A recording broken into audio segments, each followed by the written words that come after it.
18 horas. Notícias de Manaus, Amazonas, Brasil e do mundo. Agora na Mix. Muito bem, agora são 6 horas em Manaus. Boa noite para você na sintonia certa. Hoje, dia 22 de julho de 2019. Começa agora o seu programa 18 horas.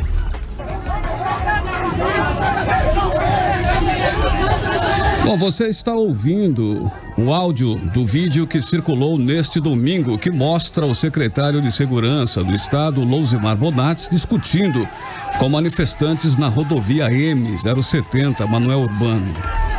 Pois é, os manifestantes protestavam contra a falta de energia elétrica nas cidades de Iranduba e Manacapuru. Foi uma confusão generalizada ao ponto do secretário ser empurrado e foi obrigado a fugir do local e mesmo assim foi atingido por um pneu nas costas. Bonatti chegou a ameaçar a sacar a arma, mas desistiu ao ser desafiado a atirar. Bom, um secretário de Segurança ser enxotado, agredido, é o cúmulo da incompetência, da incapacidade de se relacionar com o povo. É o desprezo às autoridades e a constatação de que o nosso Estado está à deriva, sem rumo, sem comando e sem perspectivas. Este é um claro sinal de decepção, de revolta contra um governo que traiu os eleitores, que sepultou esperanças de um povo que votou na mudança. Mas o que vê é o caos se intensificando em todos os setores, resultando na má qualidade e prestação de serviços básicos. Governo que busca soluções congelando os salários dos servidores, cortando recursos da já combalida rede de saúde. Governo sem plano de gestão efetivo, onde sobra problemas e falta iniciativa, como nesse caso em que poderia socorrer moradores de 2 cidades importantes do estado que sofrem há dias com a falta de energia e água potável. Mas sequer esboçou declaração de solidariedade. É a falência de instituições que são pilares do Estado de Direito. Quando não se respeita a autoridade, não se respeita o Estado. O resultado é que a anarquia reina, com prejuízo direto para toda a sociedade. Bom, esse caso envolvendo o secretário de Segurança do Amazonas, Louzimar Bonatti, aconteceu no final da manhã de domingo, quando moradores de Iranduba e Manacapuru bloquearam a rodovia Manoel Urbano em protesto contra a falta de energia que está afetando as 2 cidades desde sexta-feira. E o Estado não deu assistência aos moradores que, sem perspectivas de solução, decidiram bloquear a estrada, causando grande confusão e atrapalhando a vida de centenas de outros cidadãos que trafegavam pela rodovia. Barricadas com pneus e madeiras pegando fogo obstruíram as 2 vias, provocando um grande engarrafamento. Foi um dia de cão mesmo. Bonatti foi ao local desobstruir a via, mas foi rechaçado de forma humilhante pelos manifestantes. A assessoria de comunicação da Secretaria de Segurança informou em nota que os agressores foram identificados e encaminhados para a delegacia de Iranduba.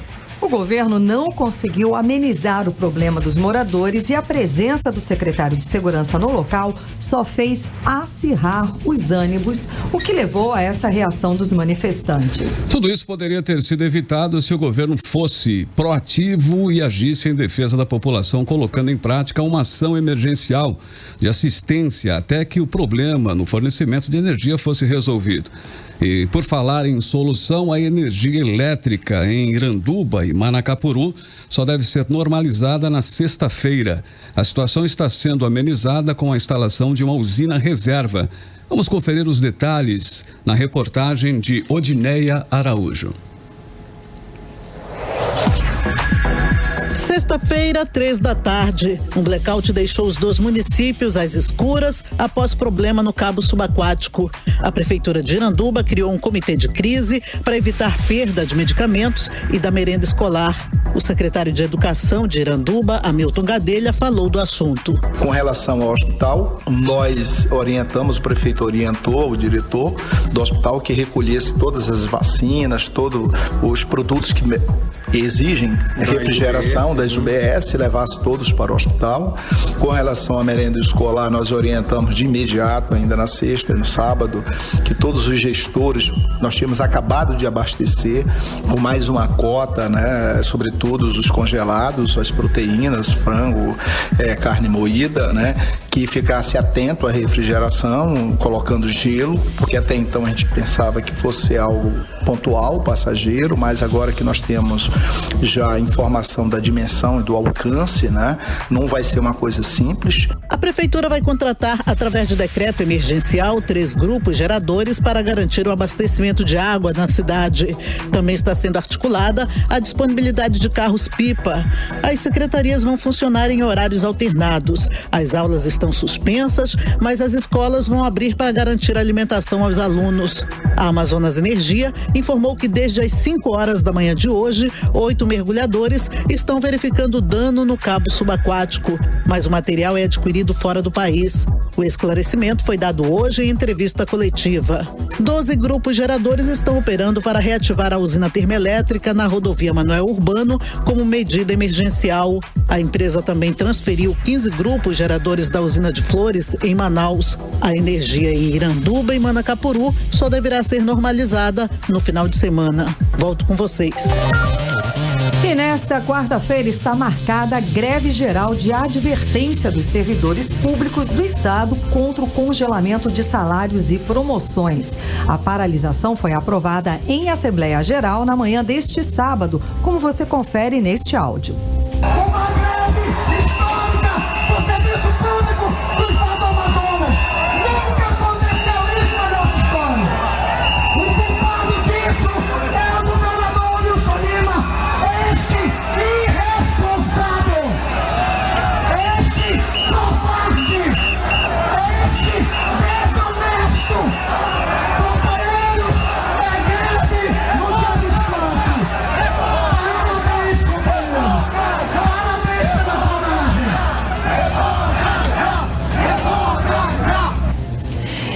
E em nota, o governo do Amazonas contestou as lideranças sindicais, dizendo que não há congelamento de salários e que progressões de carreiras e reajustes de benefícios já negociados com o funcionalismo em 2019 estão mantidos. O governo avalia que não há razão para a paralisação de servidores públicos em total prejuízo à população e diz que a Assembleia dos Servidores reuniu pouco mais de 300 pessoas sem representação junto a servidores estaduais. Agora 6h08. Você que nos acompanha pelo aplicativo Mano pôde ver as imagens aí dos áudios da deflagração da greve. Vamos agora conferir a reportagem de Azaf Augusto sobre a mesma paralisação. A decisão foi tomada na manhã do último sábado, em Assembleia Unificada, convocada pelas lideranças de sindicatos e associações, em frente à Arena Amadeu Teixeira, na zona centro-sul de Manaus. Como explica o representante do Aspron Sindical, Lambert Melo. A pauta dessa Assembleia foi a deflagração de uma greve para exigir do governo do Estado a revogação imediata do projeto de lei 09, que estabeleceu o congelamento dos salários, das datas bases e das vantagens e benefícios das categorias profissionais que já tiveram acertos, acordos realizados com o governo do Estado e que agora estão ameaçados de não terem esses acordos, esses acertos cumpridos por conta desse projeto de lei que foi aprovado na Assembleia Legislativa. O governo informou que não vê necessidade para a realização da greve e, de acordo com o que foi divulgado pelo Estado, o salário dos servidores das categorias não será congelado. O presidente da Associação dos Praças do Amazonas, Gerson Feitosa, criticou o posicionamento do governo. O governo é irresponsável, que penaliza o servidor público, que mantém contratos milionários com prestadores de serviço e que não preza por um bom serviço à sociedade amazonense que vem sofrendo, inclusive com crises como que aconteceram no fim de semana, com falta de luz e água nos municípios do interior, Iranduba e Manacapuru. O que o governo deveria fazer era buscar uma saída lógica e inteligente para esse problema, não afrontar a categoria, afrontar os servidores públicos, debochando do movimento que foi realizado no sábado. A presidente do Sindicato dos Médicos do Amazonas, Patrícia Sichar, afirmou que os líderes sindicais se reúnem hoje para definir os passos da greve geral, que vai acontecer na quarta-feira. Hoje à tarde nós estaremos em reunião com todos os sindicatos das categorias dos funcionários, onde a gente vai estar organizando a manifestação da quarta-feira, que vai ser em frente à sede do governo, onde a gente pretende duplicar ou triplicar o número de participantes, de funcionários presentes, né? Onde nós vamos estar levando a reivindicação do revoga já do decreto onde congela progressão, funcionário, da reposição de perdas até 2021. Volto com vocês. E a ex-primeira-dama Nesmi Aziz saiu da prisão neste domingo após conseguir habeas corpus concedido pela desembargadora Maria do Carmo Cardoso, do Tribunal Regional Federal da Primeira Região, em Brasília. Nesmi foi presa preventivamente pela Polícia Federal na sexta-feira, juntamente com mais 8 pessoas por suspeita de envolvimento no desvio de recursos da saúde pública do Estado. No despacho, a desembargadora justificou a decisão, dizendo que a prisão foi decretada com base em declarações genéricas e que a acusada tem residência fixa, podendo responder o processo em liberdade. Você está ouvindo 18 horas. O advogado de José Melo recorre da decisão que suspendeu pensão vitalícia do ex-governador. O governador cassado recebia pagamento de pensão especial vitalícia de R$ 30.400 por mês, mas teve benefício revogado pela Justiça. O advogado Silvio Costa, que representa a defesa do ex-governador, informou que está preparando um recurso contra a sentença judicial do juiz Leonei Arraquian, da segunda vara da Fazenda Pública do Amazonas e do Tribunal de Justiça do Amazonas, e deve apresentar um agravo de instrumento ainda nesta semana. Melo está cumprindo prisão domiciliar com tornozeleira eletrônica. Muito bem, agora em Manaus são 6 horas e 12 minutinhos. Muito boa noite para você em 100,7. Boa noite para você na sintonia certa. Cid Karime, agora vamos conferir a música do playlist de hoje aqui em 100,7. Você está ouvindo 18 horas. Mais uma do playlist do 18 horas é o produtor inglês, o Calvin Harris, e a cantora Dua Lipa, que se juntaram aí para a divertida One Kids. Mais uma que você conferiu aqui no playlist do 18 horas, Carimilhão. Exatamente. Quem tem humano pode conferir aí o clipe. Tem uma estética nostálgica, puxando alguns elementos visuais dos anos 80, colorida, super colorida, colocando a Dua Lipa em diversos trajes de verão e com aquele fundo abusando do chroma key, né? Me lembrou do início da MTV, né, não, Sidão? Boa lembrança até. Boa lembrança, aquela, né, abusando do chroma key e ainda abusando também das cores, as imagens bem colocadas em background, né? Calvin Harris ainda faz uma pontinha aí no clipe, viu? Ele apareceu aleatoriamente como garçom servindo a cantora na beira da piscina. One Kiss é uma canção pop dançante que tem instrumental que remete à house music dos anos 90, né? E tem mais. É bom lembrar como é que essa música entrou aqui no Brasil. Por acaso, fala de futebol, né? O atacante inglês, o Harry Kane, camisa 9 da Inglaterra, ele fez 3 gols naquela goleada contra o Panamá em julho de 2018. O Tadeu Smith, do Fantástico, deu o direito dele pedir música. E foi essa? E foi exatamente o One Kiss. Por aí que a gente conheceu a música. E foi assim que a gente foi conhecendo. Maravilhosa música para começar bem a semana, né? Muito bem, a segunda-feira, 22 de julho. Seja muito bem-vindo também. Emi Luciano, temos cinema? Boa tarde, gente. Temos cinema, sim. Eu tô de olho na galera aí desde o início do 18 horas. Tá todo mundo comentando, perguntando, cadê o Emi Luciano? Eu tô aqui, gente. Ele tava dançando. Eu tava dançando. Não chega no começo do programa, olha aí. E o pessoal fala bem assim, não, ele tá comendo. O pessoal nem sabe, fica falando. É uma correria, gente. Vocês não fazem ideia da correria. O Lu fica girando a semana inteira aqui correndo, Fico girando. Olha só, então fica comentando aí, continua comentando as notícias, os nossos entrevistados. E no final do programa eu volto aí pra presentear vocês com 2 pares de ingressos do cinema. Mandou muito bem. Emi Luciano.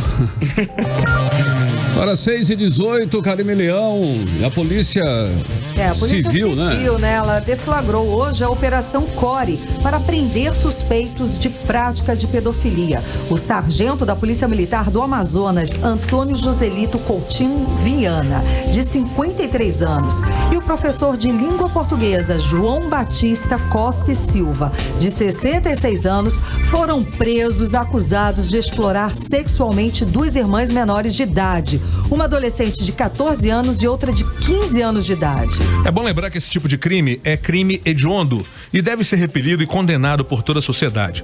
O professor João Batista tem uma história até bonita aqui na educação amazonense. Era um excelente professor de português e de literatura, fez carreira nos cursinhos de Manaus e muitos manauaras foram alunos do professor Batista. E por meio de nota, a SEDUC informou que na manhã desta segunda-feira a Polícia Civil cumpriu um mandado de prisão contra um funcionário de uma empresa terceirizada nas imediações da instituição, sem qualquer ligação com fatos ocorridos na secretaria. A SEDUC afirmou ainda que o mesmo não atuava em sala de aula, sendo responsável por funções técnicas. A Secretaria de Educação condenou veementemente qualquer tipo de comportamento que desrespeite a integridade de crianças e jovens e possui uma política de prevenção a combate à violência e pedofilia nas escolas. O órgão informa ainda que prestará todo o apoio necessário às investigações para a apuração desse caso. E para falar sobre essa operação está ao telefone a delegada Joyce Coelho, da Especializada em Proteção à Criança e ao Adolescente. Boa noite, delegada. A senhora nos escuta? Boa noite, ouço. Muito bem-vinda ao programa 18 horas da Rádio Mix. Como essa investigação chegou ao professor e ao sargento? Bom, há cerca de 2 meses nós recebemos a notícia do abuso sexual de 3, na verdade são 3 adolescentes de uma mesma família. Uma já completou 18 anos e as outras 14 e 15 anos de idade. E elas relatam o mesmo histórico de abusos pelas mesmas pessoas, né? No caso, são as pessoas que tiveram os mandados cumpridos na manhã de hoje. 2 prisões temporárias e 2 mandados de busca e apreensão. É um contexto de exploração sexual e onde as vítimas, integrantes de uma família socialmente vulnerável, recebiam espécies de ajuda para aquisição de alimentos, vestuário, e em troca, segundo o depoimento delas, eram exigidos delas favores sexuais. Delegada, quem foi que decidiu fazer essa denúncia? Bom, na realidade, a mais velha, ela já não mora com a família, ela já tem um companheiro e ao receber as irmãs menores para passar uns dias na sua casa, acabou ouvindo o relato das irmãs de que estariam passando pelos mesmos abusos que a irmã mais velha tinha passado e que não tinha tido nenhum apoio para denunciar.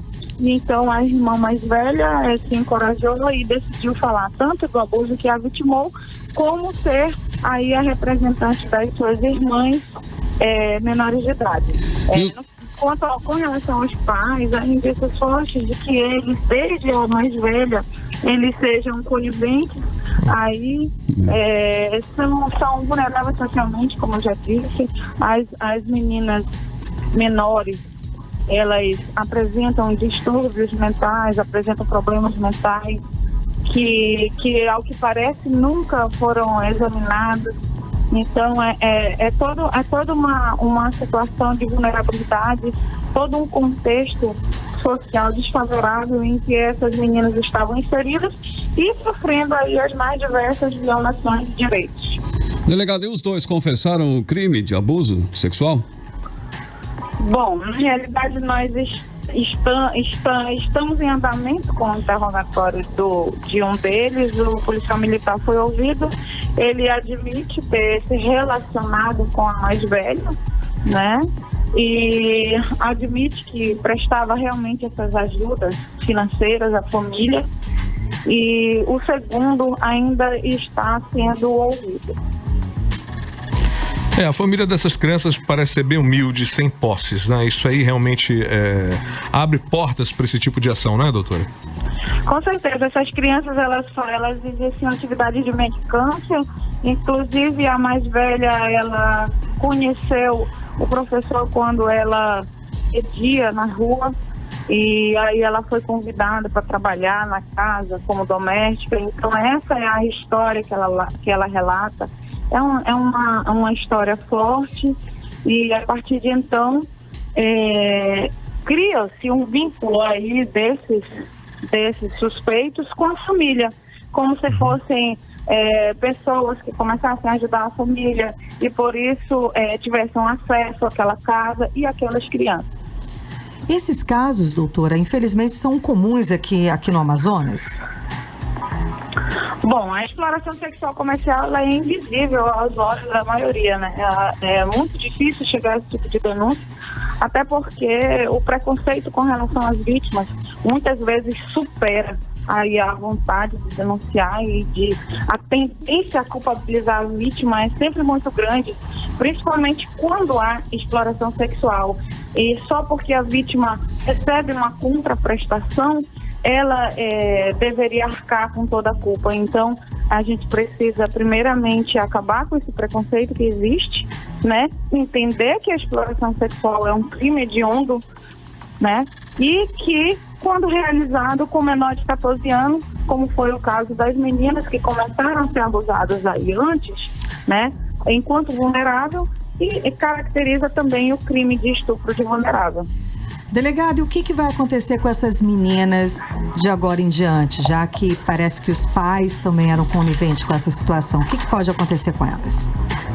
Bom, a mais velha, como ela já reside com um companheiro, as duas outras nós tivemos que tomar a providência drástica de retirá-las de imediato, né, do convívio dos pais, uma vez que elas estavam constantemente aí expostas aos abusos, principalmente pela condição delas, né, pelos problemas de saúde físicos, os déficits cognitivos que elas apresentam. Então, diante de todo esse histórico, elas foram retiradas, e aí o juizado da infância já foi comunicado, e as providências estão sendo tomadas aí no encaminhamento delas, tanto para atendimento em rede médica especializada em vítimas de violência sexual, como na averiguação de se ver aí como que vai continuar esse poder familiar, considerando aí todo esse histórico, esse contexto aí de abusos que elas vinham sendo submetidas. Estamos conversando com a delegada Joyce Coelho, da Especializada em Proteção à Criança e ao Adolescente. Carlão, sua pergunta. Delegada, a senhora tem como informar quantas denúncias de crime de pedofilia são registrados na Delegacia de Proteção à Criança e Adolescente? Na realidade, nós recebemos inúmeras denúncias de inúmeros meios, né? E todas precisam ser checadas. Então, diariamente, em loco, registramos cerca de 20 boletins de ocorrência, mas essas denúncias são trazidas por vários meios, são feitas notificações pela saúde, e cada vez mais a gente pede que essas notificações de fato sejam realizadas, porque as vítimas, na maioria, elas não podem falar por si só, então elas precisam que alguém fale por elas. Seja alguém que já está determinado em lei como familiares, seja o Conselho Tutelar, né? Seja também qualquer pessoa do povo que tenha conhecimento e que não compactue com esse tipo de violência. Delegada, vamos aproveitar então para fazer aqui um esclarecimento para as pessoas. Como fazer para denunciar caso algum dos nossos ouvintes presencie um caso como este, que teve a prisão dos acusados na manhã de hoje? Bom, a pessoa pode se dirigir diretamente à delegacia especializada ou a qualquer delegacia que com certeza vai direcionar essa denúncia. Pode ligar também para o Disque 100, que continua sendo aí o maior canal. Né? O Disque 100, o maior canal de denúncias. O Disque 181, que também é o Disque Denúncia da Secretaria de Segurança. Não precisa se identificar. É um crime que é de ação incondicionada, ele independe de qualquer outro, né, motivo para ir além. Então não precisa se identificar, é obrigatório essa verificação desse crime, bem como também através de hospitais que recebam a vítima machucada e aí com indícios de alguma violência, que notifique de imediato também a delegacia especializada para que a gente possa tomar as providências cabíveis. Muito obrigada, então, pela entrevista. Conversamos com a delegada Joyce Coelho, da especializada em proteção à criança e ao adolescente, sobre as prisões que aconteceram na manhã de hoje em Manaus, com 2 pedófilos, não é? Delegada, suas considerações finais. Bom, a Polícia Civil, a DEPCA, continua trabalhando na defesa aí das crianças e dos adolescentes. A gente reforça o cuidado. Infelizmente, esse crime, ele cai naquela estatística máxima de que os crimes sexuais, os crimes de exploração, eles se encaixam ali naquele contexto familiar. Dessa forma, é muito difícil a prevenção e também a denúncia, porque depois de vários anos de abusos crônicos é que essa denúncia foi chegar, né, na autoridade competente. Então, os crimes intrafamiliares são em maior número, então outras pessoas, vizinhos, alguma pessoa que realmente tenha conhecimento dessa denúncia tem que fazer pela vítima, considerando que, como já dito, a vítima muitas vezes não pode falar por si, precisa que alguém a ajude. Obrigado aí pela participação, né? Muito obrigada pelas informações, obrigada pela participação aqui no 18 Horas. Conversamos com a delegada Joyce Coelho, da especializada em proteção à criança e ao adolescente, sobre as prisões que aconteceram na manhã de hoje aqui em Manaus, de 2 pedófilos, o que é um absurdo. A gente, todos estão aqui no estúdio como se tivessem recebido socos no estômago. É uma situação muito complicada, é terrível. Não é preciso ser mãe. Eu sou mãe, mas acho que não é preciso ser mãe para que a pessoa fique indignada. O pior de tudo é que são pessoas que muita gente passou a confiar. Né? Geralmente são pessoas... Isso não para, né? Isso acontece com frequência o tempo inteiro, por mais que se alerte. É impressionante isso. Porque são pessoas da família, e essas pessoas que convivem, ou são pessoas da família, ou da convivência familiar, doméstica, pessoas próximas. O cuidado tem que ser redobrado. Exatamente. Por quê? Porque essa criança, eles acumulam a criança e na maioria das vezes elas ficam realmente muito vulneráveis. Eles falam, ameaçam muito, vou matar sua mãe, vou matar seu pai, vou fazer isso, vou fazer aquilo se você falar alguma coisa. Então é importantíssimo que a gente cuide das nossas crianças, a sua vizinha, a filha de sei lá quem. Denuncie o Disque 100. Se a senhora acha, se você acha que tem alguma criança sendo vítima desse tipo de violência atroz, covarde, absurda, denuncie para que essa criança tenha alguma voz, tenha alguma chance. Imagina como vai ser o futuro, como é o futuro de uma criança que sofreu dentro de casa de uma violência dessa. Enfim, denuncie. Essa criança precisa de alguém que dê voz. Okay? Agora 6h31 em Manaus. Boa noite para você em 100,7. Você está ouvindo 18 Horas. Bom, muito bem, a crise no sistema de saúde se intensificou no Amazonas com a decisão do governo do estado de reduzir em 25% os gastos nas unidades de saúde. O corte foi determinado em memorando assinado pelo secretário de Estado da Saúde, Rodrigo Tobias, e que já está sendo cumprido nos hospitais, pronto-socorros e SPAs. A reportagem é de Nathalie Moraes. Em meio ao acúmulo de problemas na saúde do nosso estado, essa redução, segundo o presidente licenciado do Sindicato dos Médicos, o Dr. Mário Viana, essa redução é um verdadeiro atentado contra a vida da população. Agora, pasme, no documento, ele não especifica de que forma vai ser feita essa redução, né? Isso é tão grave quanto também querer reduzir num momento onde a demanda de saúde, de atendimento de saúde no serviço público, exatamente pela crise econômica e financeira que o Brasil passa e o estado do Amazonas também reconhecemos, também passa, né? A demanda aumentou muito.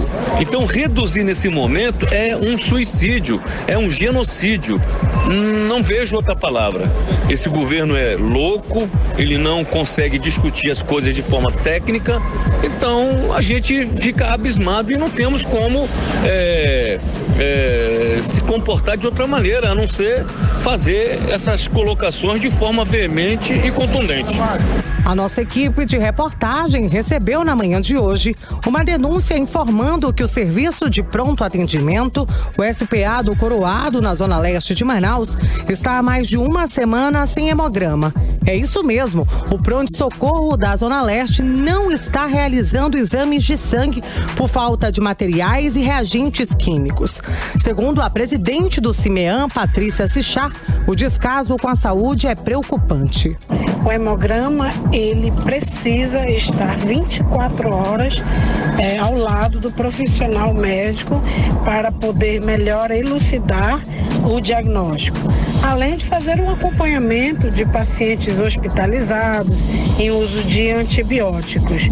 Então, realmente não dá para uma unidade ter a falta deste exame por uma semana, 2 ou por tempos até curtos, de 24 a 48 horas, que prejudica muito, né, a saúde daquela comunidade onde está inserido a unidade de saúde. O Sindicato dos Médicos já denunciou aos órgãos competentes a precariedade da saúde que estamos vivendo e os riscos que os pacientes estão expostos. Denunciando aos órgãos competentes, seja Ministério Público, Conselho Regional de Medicina, a Suzan, sobre a precariedade, porque nós temos um canal aberto com os profissionais médicos, onde eles nos enviam principalmente as denúncias locais, como por exemplo tivemos acesso, parece que ontem o eletrocardiograma do João Lúcio parou, não sei se hoje já foi regularizado, mas e assim os profissionais conseguem nos informar do que está acontecendo,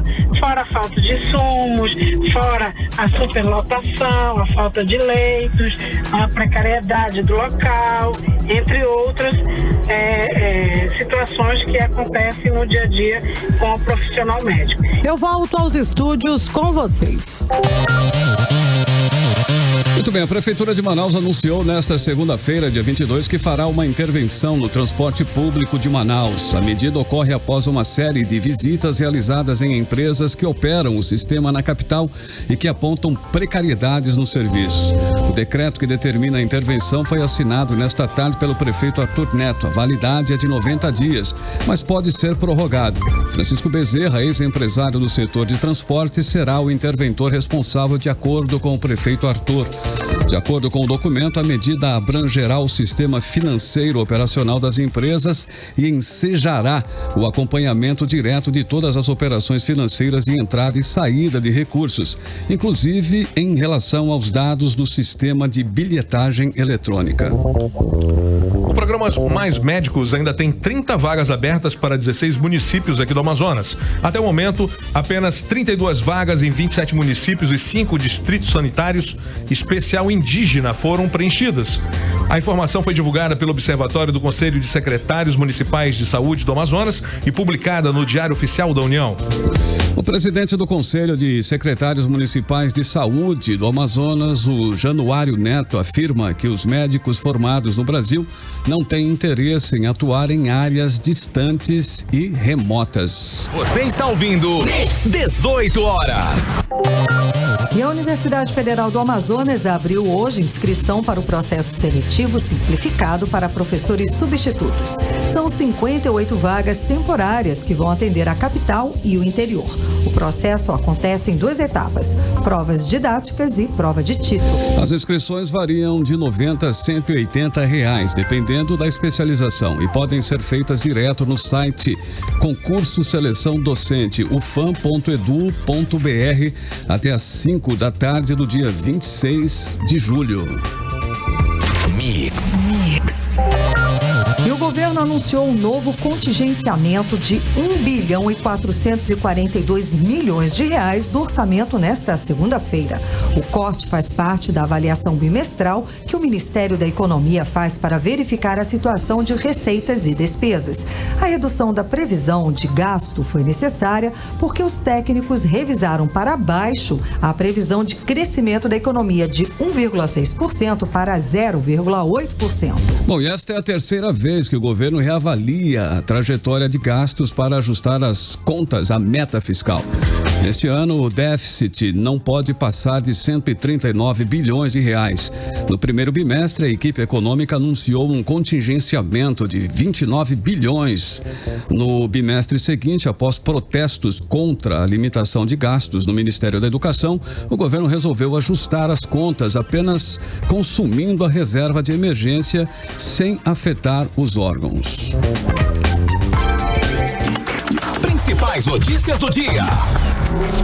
O Globo. Bolsonaro recua e diz que declaração sobre dados do INPE foi exagerada, mas critica a forma como informações sobre desmatamento são divulgadas. Não volto atrás em nenhuma vírgula no que eu disse, afirma diretor do INPE. Folha de São Paulo. Desigualdade põe crescimento e democracia em xeque nos países ricos. No estado de São Paulo, o governo federal anuncia novo bloqueio de 1,4 bilhão do orçamento de 2019. Portal Único, professor de cursinho e sargento da PM são presos acusados de pedofilia. Portal Amazonas Atual, apagão em Iranduba e Manacapuru deve durar até o fim de semana, diz Amazonas Energia. E no 18horas.com.br, o portal de notícias da Mix Manaus, você vai ficar sabendo que desvio milionário de comida para as unidades de saúde do Amazonas tem nova ação do Ministério Público. Os imóveis do Tropical Hotel e da FUCAP vão a leilão nesta semana em Manaus. E mais detalhes do pregão milionário da Seduc, decidido em apenas 10 minutos na calada da noite. Agora 6h39, temos humor, Carlão? Temos humor, né? Tá ok show, tá ok, Karime Leão? Tá ok, Cid? Bora lá, então. Agora na Mix, tá ok show, com o Rogério Morgado. O meu programa de entrevista, tá ok? Como vai? Eu vou bem, porque começou o Talk Show e hoje um dia muito especial, ok? Pois trouxemos ele direto do México, uma salva de tiros pro Chaves! Mas, ô produção, cadê o Chaves aí, pô? Cadê? Tinha que ser o Chaves! Foi sem querer querendo! Foi sem querer querendo! Tá achando o quê? Tá achando que eu sou o pai do presidente da Câmara dos Deputados pra sempre acertar com uma pancada? Não! O pai do Nhonho é o seu Barriga! E de barriga o senhor não tem nada! É isso mesmo, tá ok? E mesmo se tivesse, já teria caído tudo pelo... Tá! Ô Chaves, deixa isso de lado aí, tá ok, Chavinho? Eu vou te perguntar uma coisa. Como você faz pra morar dentro de um barril? Eu não moro no barril, burro. Mas o que você falou? Eu disse... Toma! Só não te dou outra porque aquela dona dos direitos humanos depois vai me encher o saco, é isso, ok? Logo mais a gente volta com o Talk Show!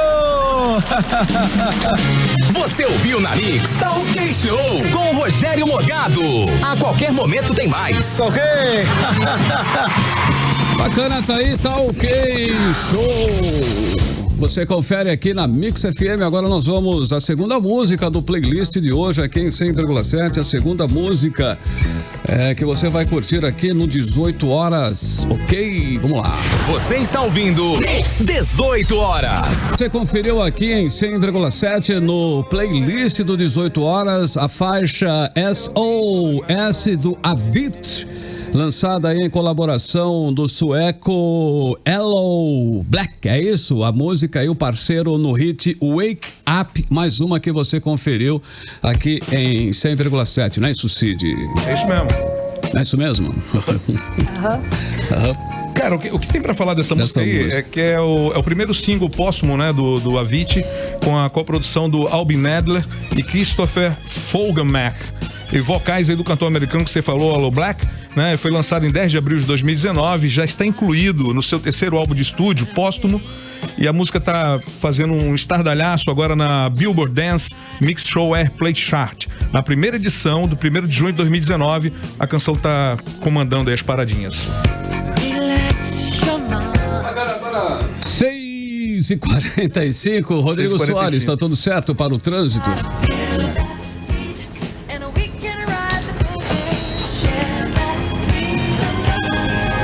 Trânsito. E aí, Carlão, vamos lá conferindo. Na Avenida Ramos Ferreira, próxima à Praça da Saudade, lá no centro, o trânsito tem fluxo moderado no momento. E a Avenida Floriano Peixoto, também no centro, junto à Avenida 7 de Setembro e Getúlio Vargas, tem fluxo intenso. Você está ouvindo 18 horas. Muito bem, site do governo do estado mostra pregão de 26 milhões de reais realizado fora do expediente para a SEDUC, que foi realizado em apenas 10 minutos. Um caso absolutamente fora dos padrões e que precisa ser investigado pelos órgãos de controle. Uma licitação milionária como esta não pode ser decidida com apenas um participante em pregão aberto num horário incomum e suspeito. Exatamente. O histórico do pregão mostra que a Pafil Construtora Incorporadora ganhou todos os 11 lotes num pregão ocorrido às 9h54 da noite. O tempo entre a apresentação da primeira proposta e a homologação foi de 10 minutos e 17 segundos. A empresa Pafil Construtora Incorporadora Limitada ganhou um contrato de registro de preços de 26,2 milhões de reais com o governo do Amazonas para a manutenção predial em escolas da Secretaria de Educação. A matéria completa está publicada no site 18horas.com.br, o portal de notícias da Mix Manaus. Agora 6h47, números do Brasil. Agora, os números do Brasil. Como a carga tributária brasileira é da ordem de 33% do produto interno bruto e considerando que o déficit público nominal é de 6,7% do PIB, o Brasil precisaria elevar os impostos até que a carga tributária atingisse 39,7% para zerar o déficit público. Grande parte desse déficit público foi gerado nos dois governos da presidente Dilma Rousseff. Dilma recebeu o governo com déficit nominal de 2,5% do PIB e deixou com 9%, segundo o estudo Brasil Sumário Relevante do economista Samuel Hanan. É inadiável estancar o crescimento da dívida pública, que hoje é de 77,4% do PIB. Com esse déficit, não há como retomar o crescimento. Mix. Dados da pesquisa Datafolha divulgados na manhã desta segunda-feira apontam que 4 em cada 10 brasileiros não conseguem citar uma medida positiva ou de destaque dos primeiros 6 meses do governo de Jair Bolsonaro. Questionado sobre o que de melhor havia feito o presidente no período, 39% dos entrevistados responderam nada. Outros 19% não souberam responder a pergunta. A pesquisa foi realizada entre os dias 4 e 5 de julho, sendo entrevistadas 2.860 pessoas em 130 cidades.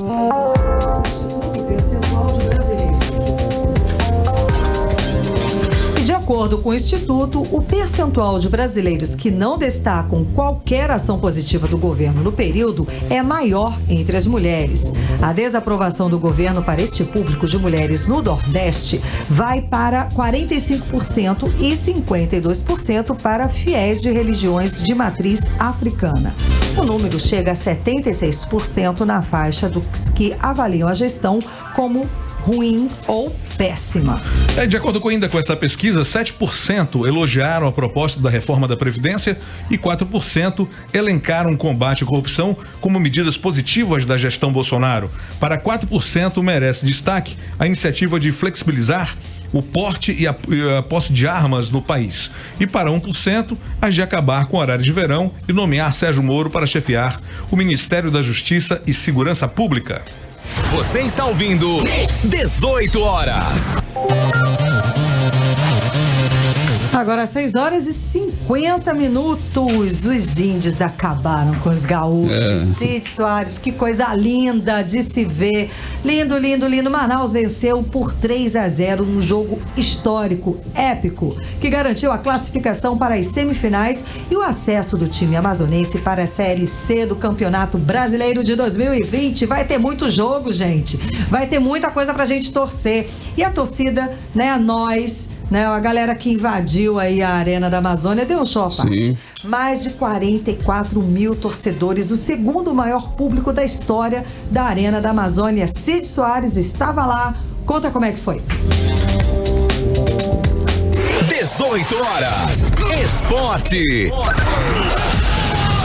Pois é, Karine e Carlão, a expectativa mais otimista dizia que nós teremos um jogo aí com cerca de 20 mil pessoas na Arena da Amazônia. Mas quem se aproximou do estádio já por volta das 3 da tarde se deparou com uma multidão inacreditável. Foram 44.121 torcedores no estádio construído para a Copa do Mundo de 2014. Sol de rachar já dava aquela ideia, né, de que os gaúchos iam passar muito mal durante a partida. O primeiro tempo foi muito disputado e uma bola dividida na pequena área do Caxias. Após levar um chute na cabeça, o Diogo Dolém deixou a arena da Amazônia de ambulância.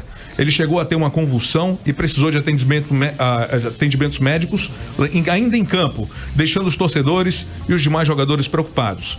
Com o final frustrante do primeiro tempo em 0-0 e os gaúchos com um jogo a mais acertado, né, fez com que a massa passasse a empurrar o Manaus no segundo tempo. Com o Caxias bem mais lento e desgastado por conta da nossa temperatura nada amena. O primeiro gol marcado pelo atacante Rossini do Manaus levou a massa ao delírio, sabendo que a disputa por pênalti já estava no alvo. Depois ficou mais emocionante ainda com o segundo gol, que dava ao Manaus aí o acesso à Série C.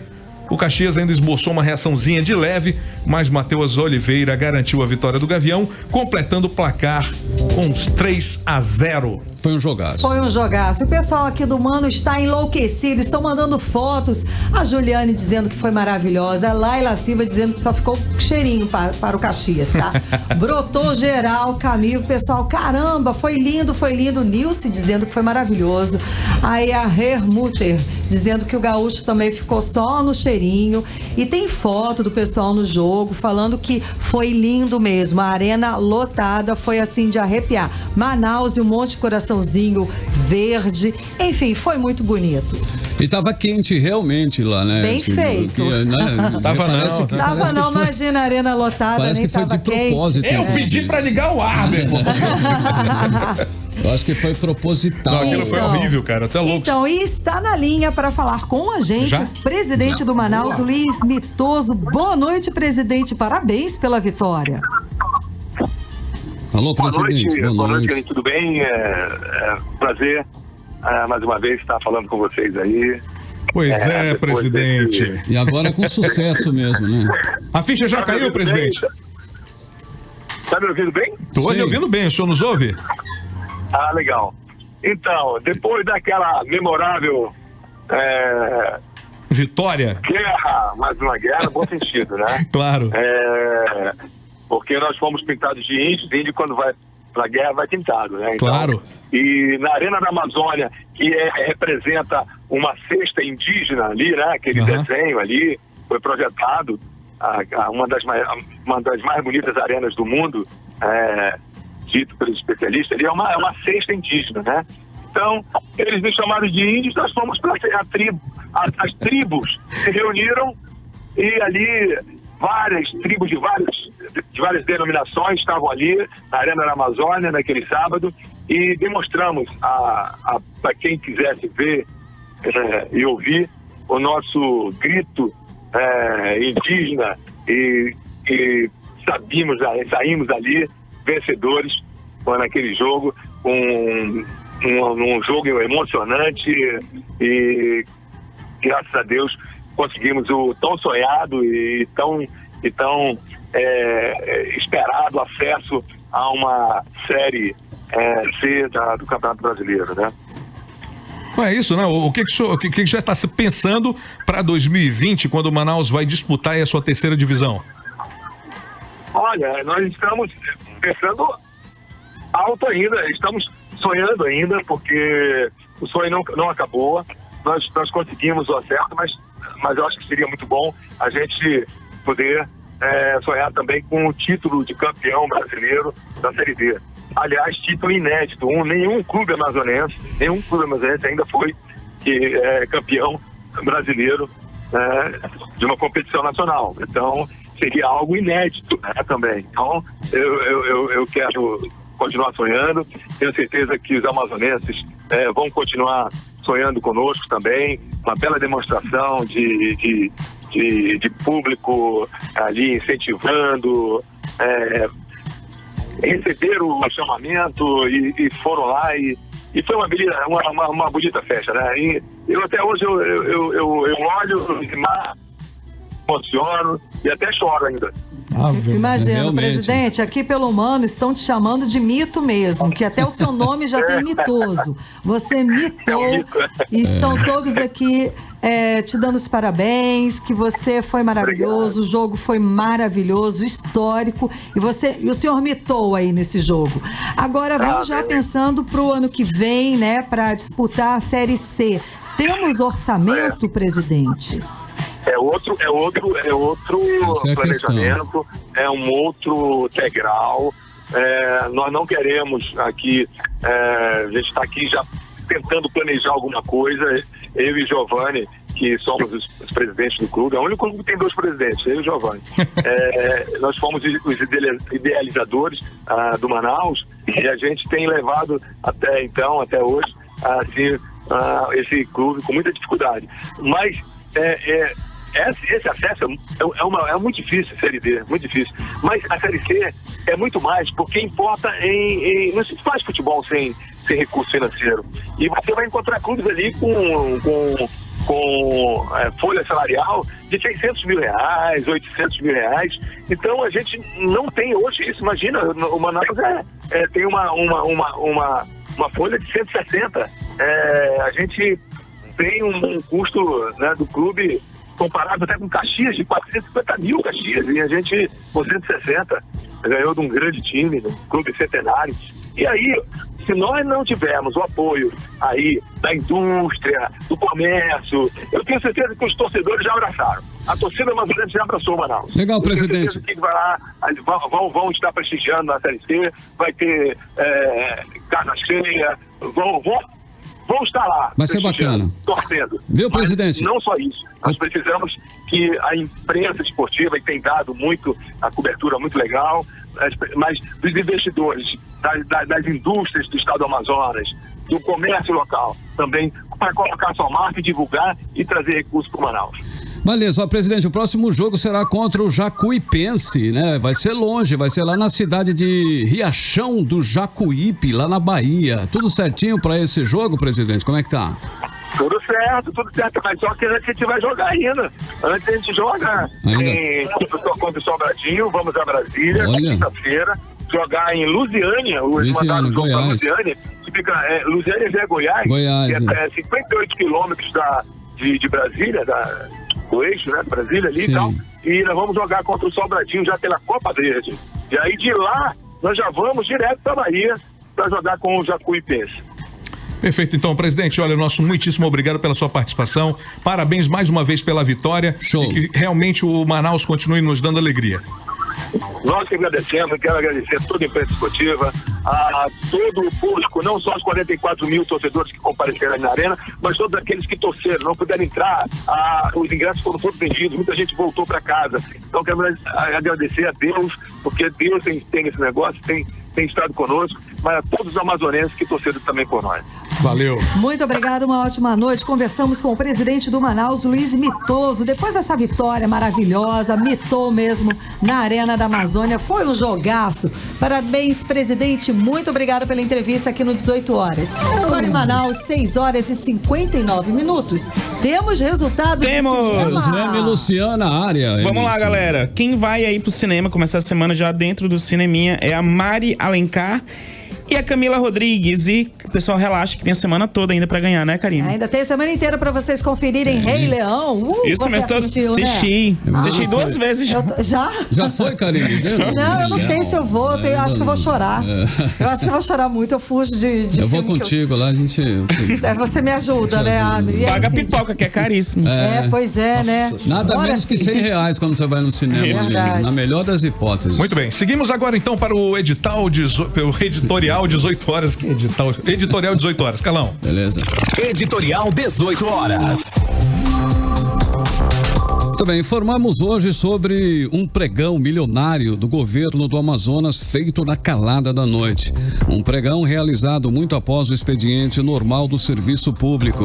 Um pregão que gerou um contrato de R$26 milhões para obras em escolas na SEDUC.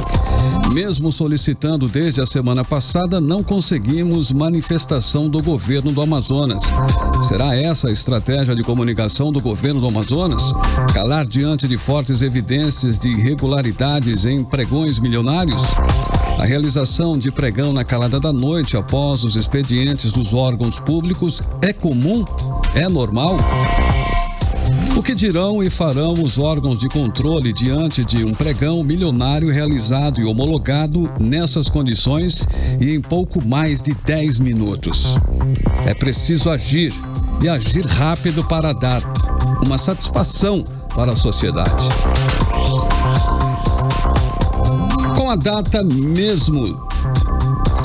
do mesmo dia, 4 de abril de 2019, portanto, antes da licitação realizada à noite, a Secretaria de Estado da Fazenda, Cefaz, publicou um empenho de R$2,5 milhões para a empresa com base no mesmo pregão, segundo dados do portal de transparência do Estado.